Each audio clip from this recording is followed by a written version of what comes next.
Hi, நான் உங்கள் கள்ளக்குறிச்சி மாப்பிள்ள. இன்றைக்கி வந்து ரொம்ப நாள் கழிச்சு என்னோடய ஃப்ரெண்டை நான் பார்த்தேன். ஸோ ஃப்ரெண்டுனா ஃப்ரெண்டு மாதிரி ஒருத்தரை பார்த்தேன். அவர்கிட்ட போயிட்டு நம்ம கள்ளக்குறிச்சி மாப்பிள்ளைய ஃபாலோ பண்ணிங்களான்னு கேட்குறேன், பதிலே சொல்லாமல் போயிட்டேன். அது ஒரே மன வருத்தமாக இருக்குங்க. நம்மளோட சேனலை ஃபாலோ பண்ணாமல் போனால் நான் எப்படிங்க ஒரு நாள் பெரிய ஆளாக வருது? என் லட்சியத்தில் நான் எப்படி ஜெயிக்கிறது? இன்னும் ஒரு மாதத்தில் 1K அப்படின்னு ஒரு ஃபாலோவர்ஸை கொண்டு வரலான்னுக்கிறேன். யாருமே ஃபாலோ பண்ணாமல் இருந்தால் கடைசியில் என் சேனல் இழுத்து முட்டு போகிறது தவிர வேறு வழியே தெரிலங்க எனக்கு. அடங்கப்பா, இது உலக நடிப்புடா சாமி. பார்க்க என்னோட ஃப்ரெண்டு மாதிரியே இருக்காங்க. அவர்கிட்ட போயிட்டு நம்ம சேனல் ஃபாலோ பண்ணுறீங்களா அப்படின்னு கேட்க போகிறேன். ப்ரோ ப்ரோ நில்லுங்க நில்லுங்க நில்லுங்க ப்ரோ, கள்ளக்குறிச்சி மாப்பிள்ளைய ஃபாலோ பண்ணுறீங்களா ப்ரோ? சொல்லிட்டு போங்க ப்ரோ. சரி நீங்கள் போங்க, நான் இவர்கிட்ட கேட்டுக்கிறேன்.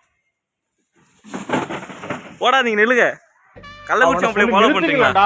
அவன் நிறுத்துற அந்த லூசுக்கு மட்டும் வந்து கேட்காமறா. யாருமே சொல்ல மாட்டேங்கிறாங்க கள்ளக்குறிச்சி மாப்பிள்ளைய யாரும் ஃபாலோ பண்ணுறேன்னு. நம்ம இன்னொரு வாட்டி ட்ரை பண்ணி பார்ப்போம். இதோ அங்கே ஒருத்தர் இருக்காரு. ப்ரோ ப்ரோ இங்கே பாருங்க ப்ரோ.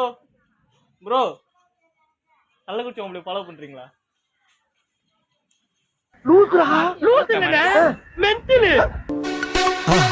மறக்காம சர்ப்ரைஸ் பண்ணுங்க.